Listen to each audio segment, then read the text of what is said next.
Welcome back, everyone. Today, we're uncorking a deep dive into American wine regions. Sounds delicious. We'll be pulling insights from this fantastic book on wine, really focusing on those distinct American areas that are producing some seriously great bottles. A lot to unpack. You got it. We want to give everyone listening a clear snapshot of what makes each region so special.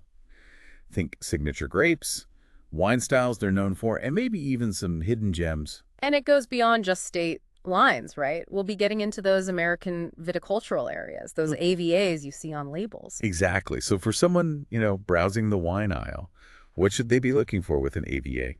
Well, think of an AVA as a kind of stamp of terroir, a mark of quality, and what makes a region unique. Okay, I'm with you. Wines with an AVA name on the label, they've got to follow specific rules, like what grapes can be used, the percentage of each, even down to the vintage. So it's about consistency and making sure what's on the label matches what's in the bottle. Exactly. If a wine doesn't meet those AVA standards, you'll usually see a state or county name instead. But that AVA, it tells you a lot about the style and where those grapes actually grew. Okay, so it's like a roadmap before you even open the bottle. I like that. All right, let's kick off our journey with, what better place than California? It's the state that put American wine on the map, known for its diverse climates and, those innovative winemakers. Always push the boundaries. Right. And that diversity, it really comes down to the Pacific Ocean, that California current. So the ocean plays a bigger role than just, say, where a vineyard is located north to south. Absolutely. The Pacific and that current, they have more influence on climate than just latitude.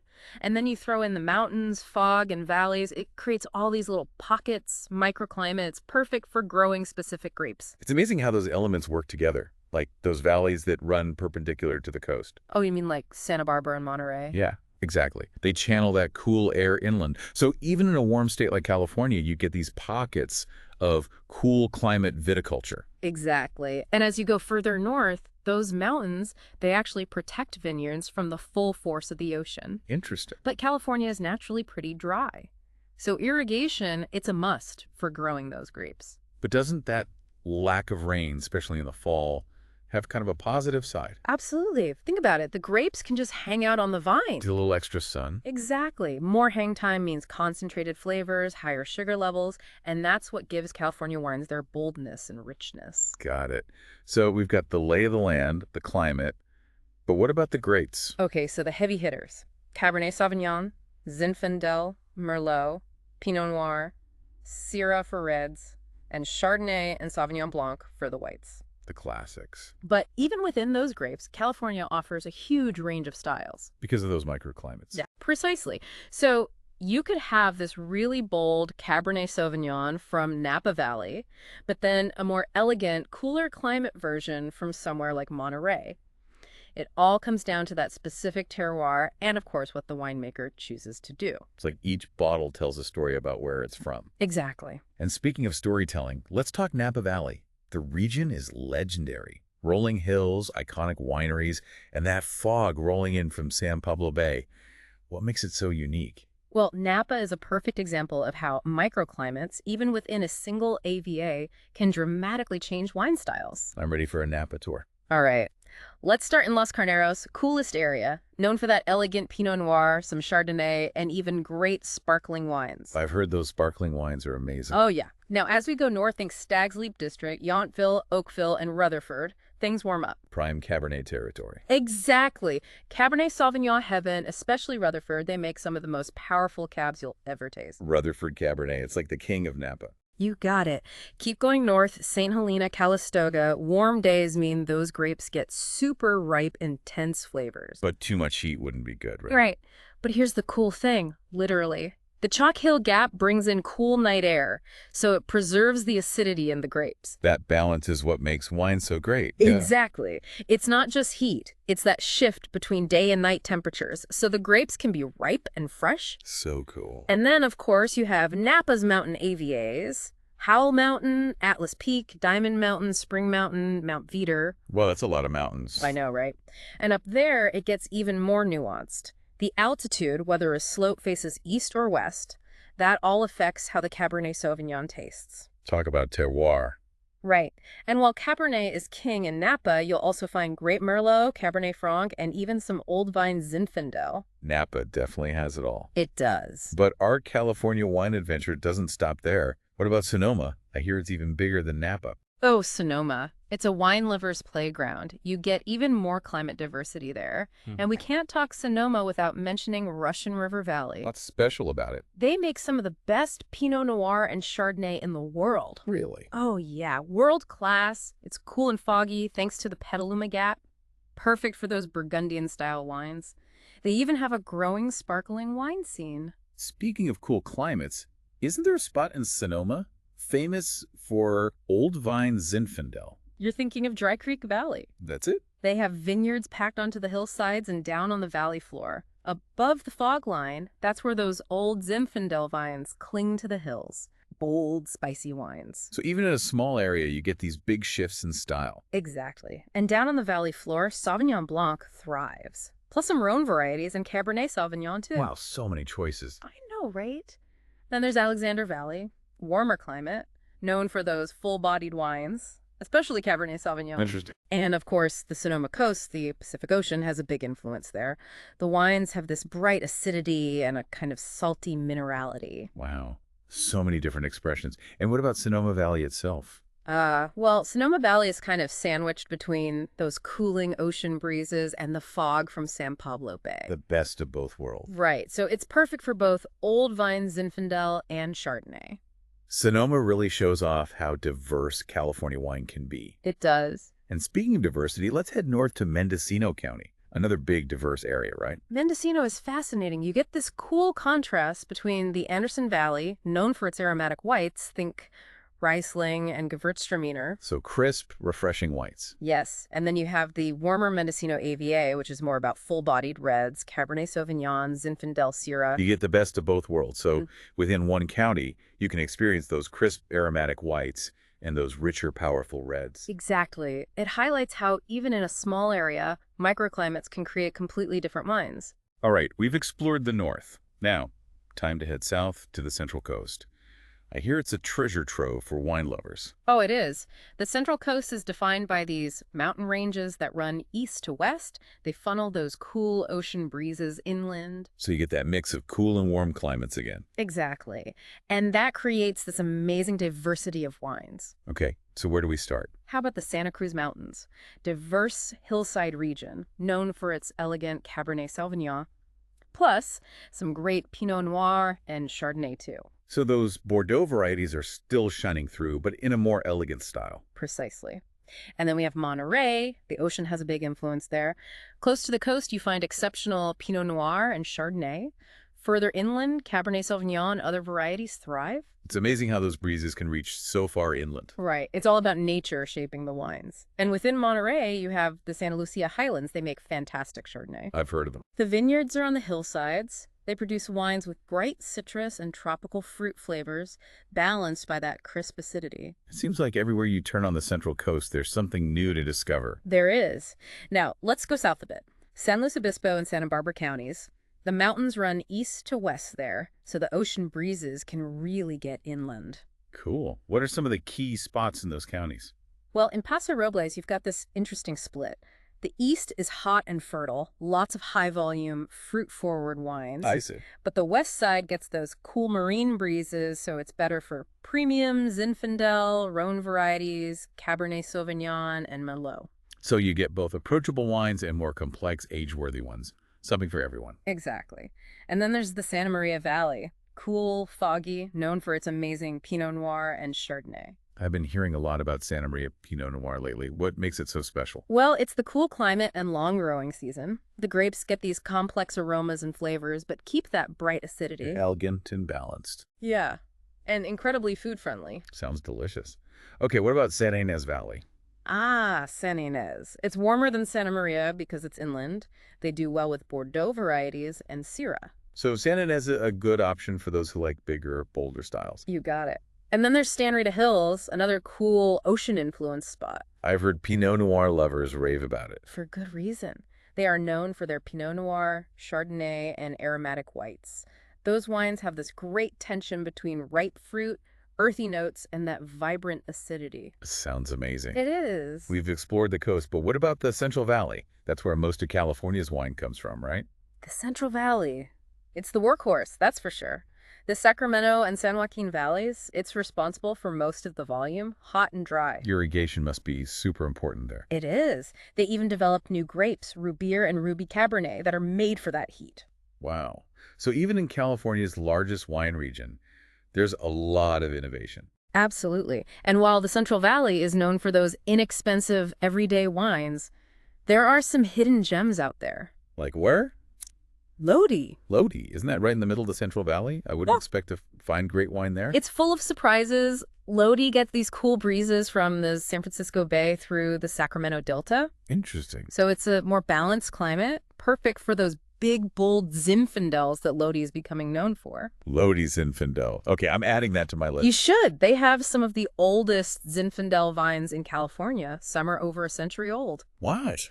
Those old vines, they make wines with amazing concentration, depth, and this spicy character that's really unique. It's like a combination of the old vines, the climate, and that focus on quality that's putting Lodi on the map. Absolutely. California has so much to offer.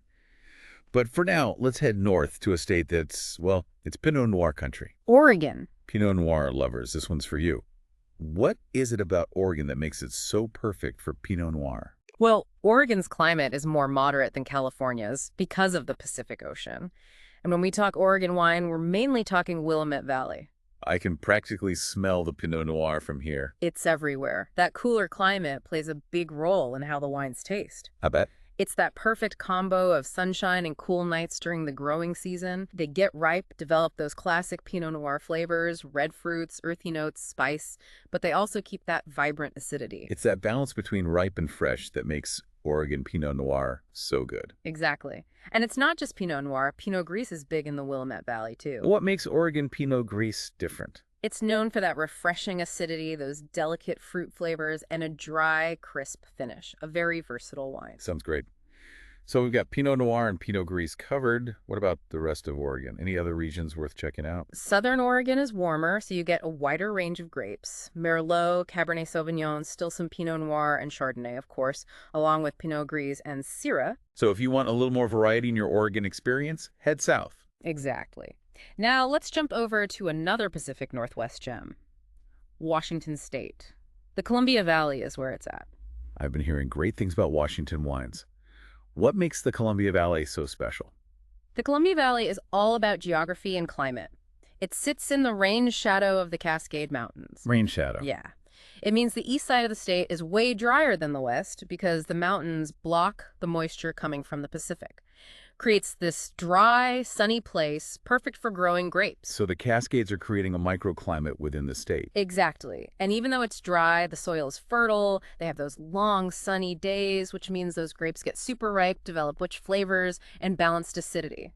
Sounds ideal. Huh. But what about those harsh winters in Washington? Don't those damage the vines? They can. Those winter freezes are a challenge, but when things go well, the wines are spectacular. Irrigation is key, but they're making world-class wines there. It's a region that demands resilience. You got it. So what are some of the top grapes in Washington?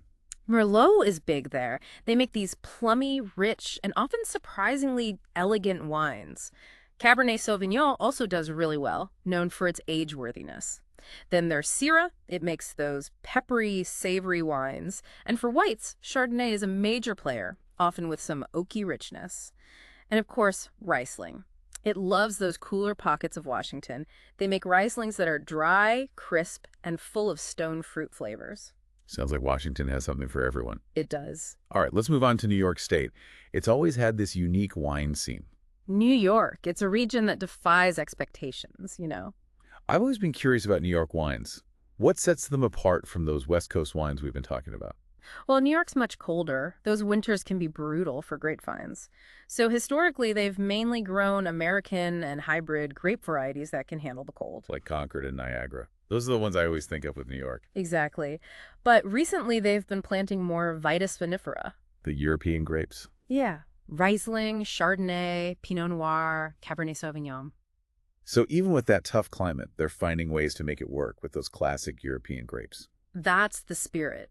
And when it comes to those European grapes in New York, one region really shines: the Finger Lakes. I've heard great things about the Finger Lakes. What makes it so special? The Finger Lakes are amazing. Those deep lakes aren't just beautiful, they actually help moderate the climate. Also, They act like giant heat sinks. They absorb heat in the summer, then release it slowly during fall and winter. That extends the growing season and protects the vines from those crazy temperature swings so they can grow those European varieties. those lakes are doing a lot of work. They are. And they're making exceptional wines there, especially Riesling. Finger Lakes Riesling. I've heard so much about it. What makes it so special? It's that cool climate and those unique soils. They create these intensely aromatic Rieslings, vibrant acidity in a range of styles, from bone dry to lusciously sweet. Riesling Cap. Oh, yeah. And while Riesling is king, they also make great Pinot Noir, Chardonnay, and even Cabernet Franc. They're always experimenting in the Finger Lakes. It's inspiring to see what they're doing with those European grapes in a cool climate. It is. We've covered a lot of ground in the U.S. Time to head north of the border to Canada, the land of ice wine. Ice wine is definitely a Canadian treasure. When I think Canadian wine, I think ice wine. What is it about their climate that makes it so perfect for this unique style? Canada has this continental climate. Hot summers, freezing winters. The extremes. Exactly. Those are the perfect conditions for ice wine. Those intense temperature swings create those lusciously sweet, concentrated wines. All right, I'm hooked. Yeah. Talk to me about making ice wine. It sounds pretty hardcore. Picture this: harvesting grapes in the middle of winter, often at night, when it's way below freezing. So those grapes are frozen solid on the vine. How do you even get juice out of those? That's what makes ice wine so special. When those grapes freeze, the water inside turns to ice crystals.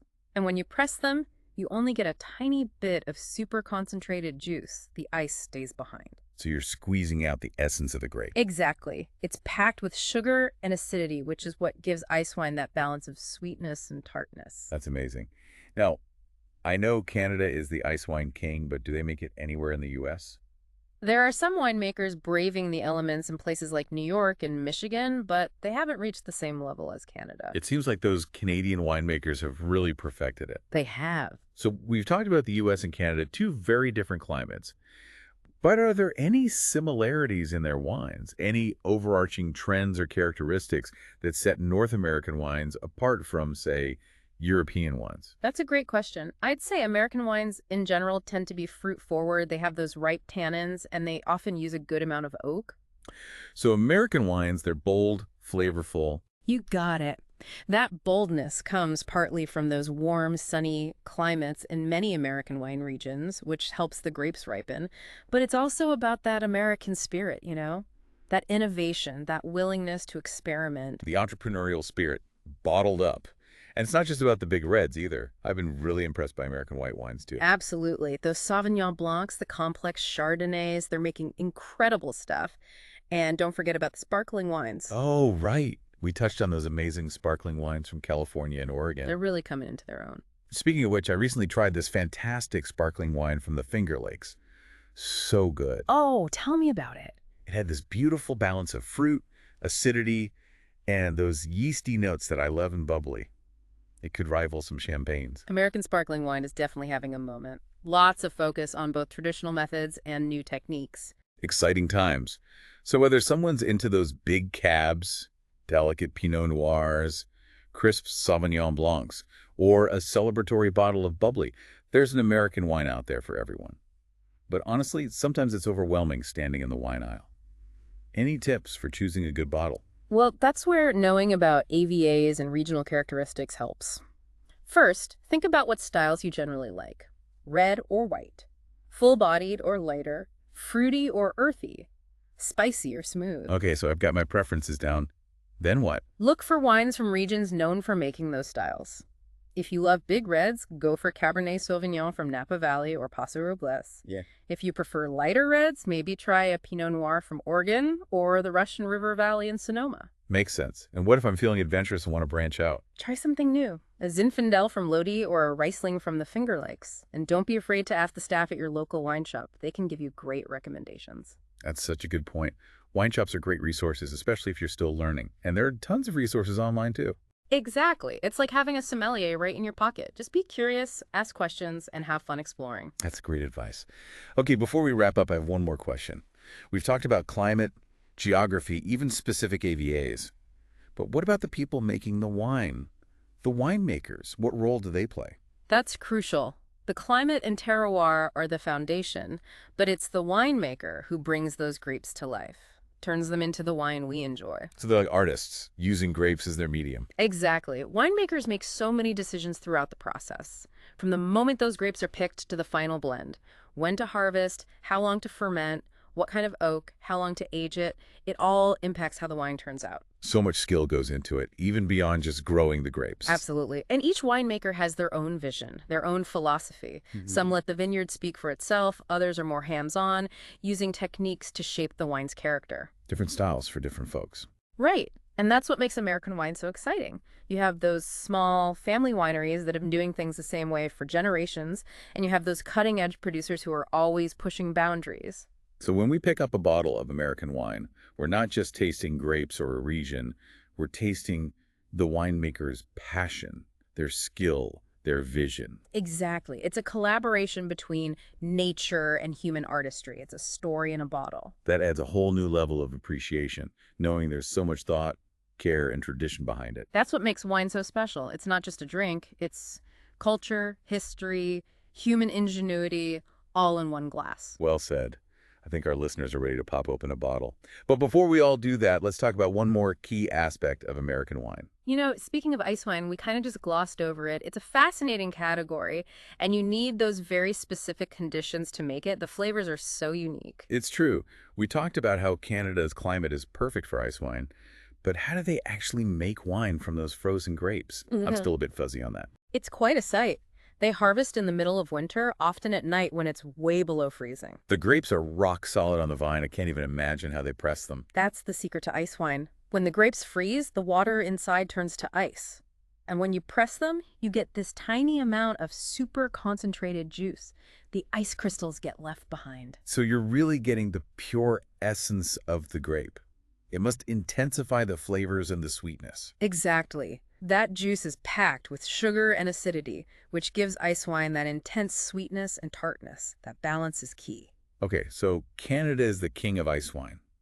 Are there any American winemakers trying to make it? You'll find some ice wine in colder parts of the U.S., like New York and Michigan, but they haven't reached the same scale as Canada.